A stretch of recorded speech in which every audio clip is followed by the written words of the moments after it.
Skye, Barrett, mum from the Afloat program, which is the National Mental Health and Wellbeing Support Program for the Australian seafood industry. This is our brand, okay? And we are incredibly proud and thankful to our counterparts in Tasmania. We are administered through Seafood Industry Australia with federal funding from the Department of Health and Ageing, and we're incredibly grateful for the support that we have received. We come into these seafood towns that we know are so incredibly valuable to our regional communities, and we say, how are you? What are you doing? How's it going? How can we help you take care of yourselves and take care of each other?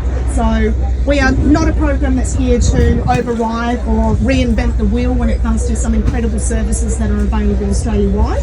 What we're here to do is to bring it to the grassroots level and take it down to our fishers and families and communities. And it's critical in that particular industry. It's one of those industries where these are not easy subjects to talk about, where it's local and it has been for generations. And we're just living over it. And you guys have some shocking statistics in that regard as well. It's in the past been a very difficult environment to navigate. One of the statistics that you would be referring to is that we know that mental health illnesses are the second largest disease burden here in Australia, only behind cancers, and we are seeing an average of 20% of our general population, 1 in 5, could be suffering from a mental health illness at any one time. Studies into our seafood industry, particularly our wild catch, have indicated that our fishers here in Australia are twice as likely to, I guess, deal with and face high psychological distress and very high psychological distress than the average Australian as well. So we're seeing it in farming and we're seeing it in our primary industries across the board. Absolutely. And I always liken the fishing industry to the mining industry. They're exactly the same. It really is. It is. So how have they embraced it? You know what, we have been, as far as the national program goes, we have just been astounded with the support that we've received across Australia. You're absolutely correct. Historically, it's a working environment. It's, their first intuition is not to talk feelings and thoughts and emotions, but we've been blown away by the support when we realise there are people out there, our older generations, our middle generations, and our newcomers into this industry that are sitting there going, I've never seen it this way before.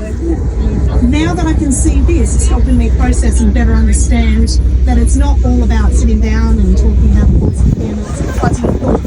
fuzzy concepts, that we do have humans that care and that are there for us in these regions. So we have been very, very astounded by the amount of support. And I imagine that they would be overwhelmed by because it's not resistance. It's exactly right. It's not different also to the safety side of things, which you guys also follow with. So we from that, because that again, it's one of these industries. They almost go hand in hand, don't they? There's the safety side, there's the mental health side, and it's a high risk industry, and it's dangerous. And teaching fishers to be safe has it's been a journey. And we're there in terms of all the legislation and policies. On the ground, it's still an education campaign.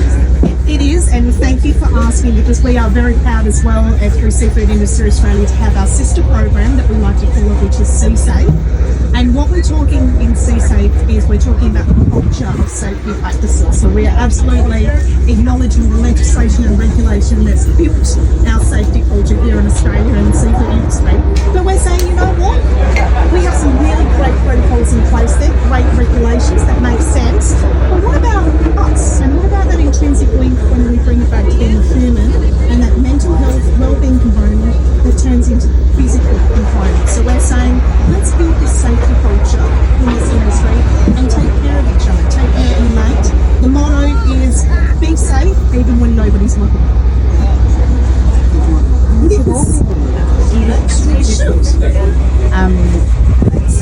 It does, and it's across the throat.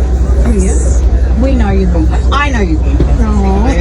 We're so thrilled that this is gaining the traction and momentum that it has, and it's going so well, which is I'm a legislator, and my line in politics is, you can legislate till the cows come home, but unless you actually do something to support the people who are working in these schools, Absolutely. it's not going to make a difference. And you're scared of it. It becomes they're scared of doing the wrong thing. Employees are scared of doing the wrong thing. If someone does the wrong thing, there's an industrial manslaughter, prosecution, or whatever it is. And so there's been a lot of fear. So this side of it is critical, and it's, I think, the part that's been lacking in everything we've done. I think there is a lack of acknowledgement at a state and federal level that you can't treat all industries the same. And we have, we're all in the same basket when it comes to safety, particularly when it comes to safety, when it comes to mental health, and we can't afford to do that anymore. So we're trying to work on that side, but the most important element of that is the work that you guys are doing. So amazing. Thank you. And it's very well. And thank you very much. Thank you very much. We appreciate your support.